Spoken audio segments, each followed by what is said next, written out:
This is the third video in a set of 3 where I use examiners' comments to give an overview of the C1 module for GCSE. I also go over the entire module at the end. Right, then the really sticky bits, the calculating mean values. Remember to remove anomalous results in the mock. That's one thing that people lost marks on. If you're calculating a mean and you've shown that there's an anomaly there, then remove it before you calculate the mean. The other thing that we talked about at the intervention this week is remember when you've done a calculation, make sure that your answer is realistic. For example, apparently students were writing that they had a yield of 133%. So the yield is how much of something you get compared with what you're expecting to get. It's unlikely you're going to get 133% yield. When you're writing conclusions, I mean this one's about paper chromatography, but make sure you give a conclusion, make sure you tie it all together. Remember, don't assume that the examiner knows anything. Don't leave something unsaid. If you're trying to explain something using observations, point out what those observations show. Also, make sure your language is precise when you're describing graphs. What relationship does the graph represent, as well as what it looks like? What does that mean?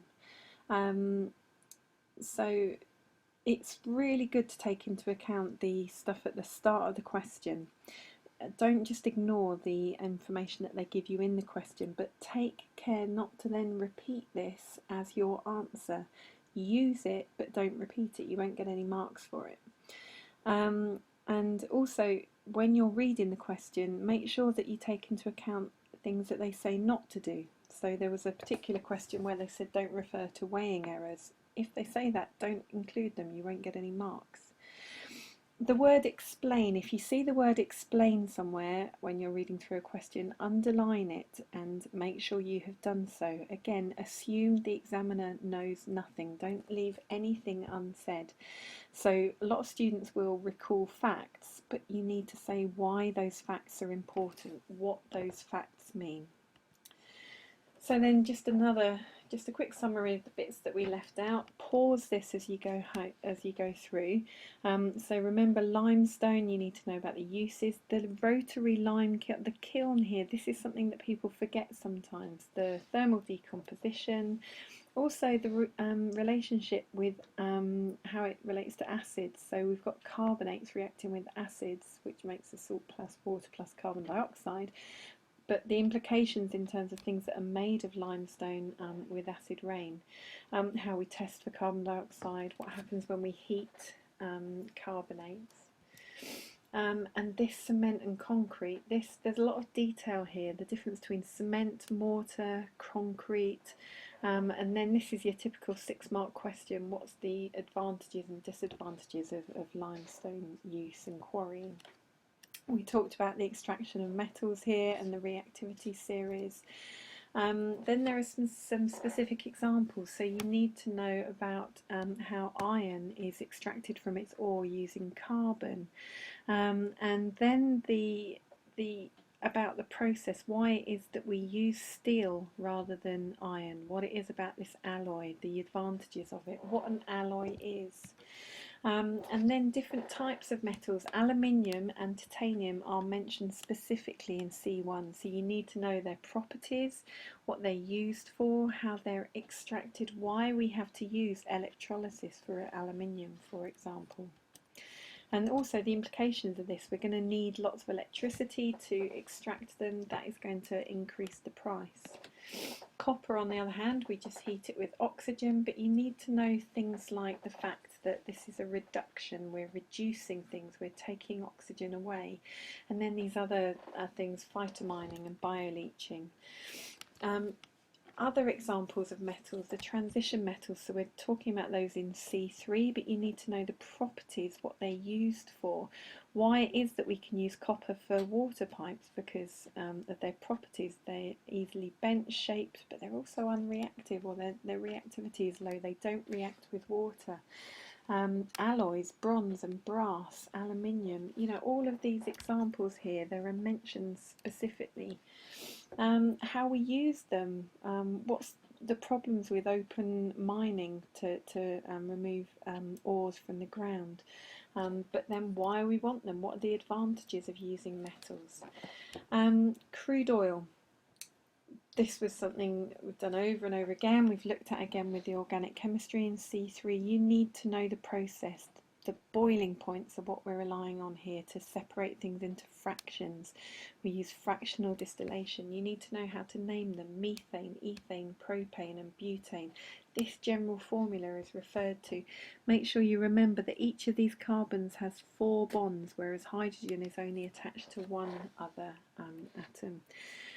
Fractional distillation, you should be able to talk about how it works, how it's fed in at the bottom, the temperature rises, decreases as you go up the column, so we get the gases coming off at the top, the liquids at the bottom. You need to talk about the properties that change, and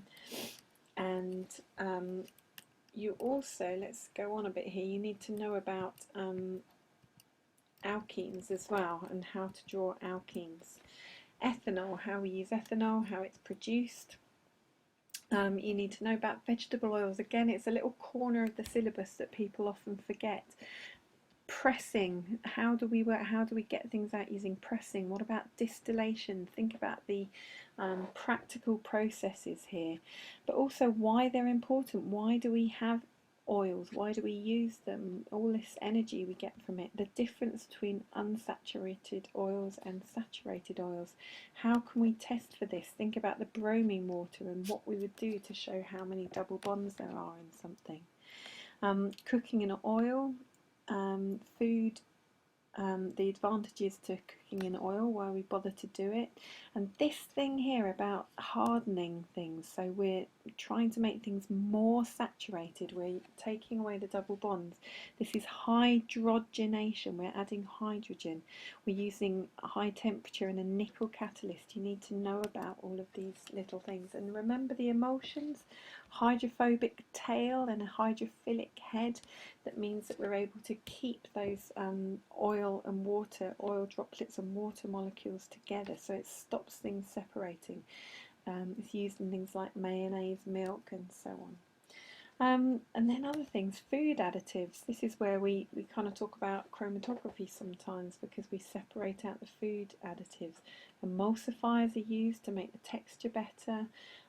Vegetable oils and saturated fats. Generally, the vegetable oils are less saturated than animal fats. Structure of the earth, whole other section here. You need to know the kind of relative thicknesses, the relative places of everything, and the mantle, that although it is a solid, or it behaves like a solid in some circumstances, it can slowly flow. We get radioactive processes here that lead to convection currents in the mantle, so the heating from the core. And then the idea about tectonic plates that are moving, and they're still moving. We're still moving further apart in Europe from America each year. What happens at plate boundaries, earthquakes, volcanoes, and why they are difficult to predict. We know where they're going to happen, but we don't know when exactly they're going to happen. And then this idea of how the atmosphere developed since the early atmosphere, from volcanoes, steam and water and CO2, through to the evolution with green plants and the formation of oxygen, the temperatures coming down, to today where we have ozone layers which blocks out some of the UV rays, and we've got much less carbon dioxide in the atmosphere than we had originally. And then this milieu that comes in, another little section again that's often forgotten. It's the amino acids that are important here. He found that, that if he reacted hydrocarbons and ammonia and used a power source that kind of mimicked the lightning, then amino acids were produced. So maybe this was the start of life. And then we need to think about the carbon cycle, how the photosynthesis and respiration all fits in with each other. We've got carbon dioxide in the air, but it's taken in. Now this bit is important. We've got dead animals down here, and what happens is the carbon dioxide gets locked into either oil or rocks, and then it's only released later when we take these rocks and we take these fuels and we burn them, and then the carbon dioxide returns to the atmosphere. The oceans, we tend to think of them as storing CO2 as well. They dissolve carbon dioxide.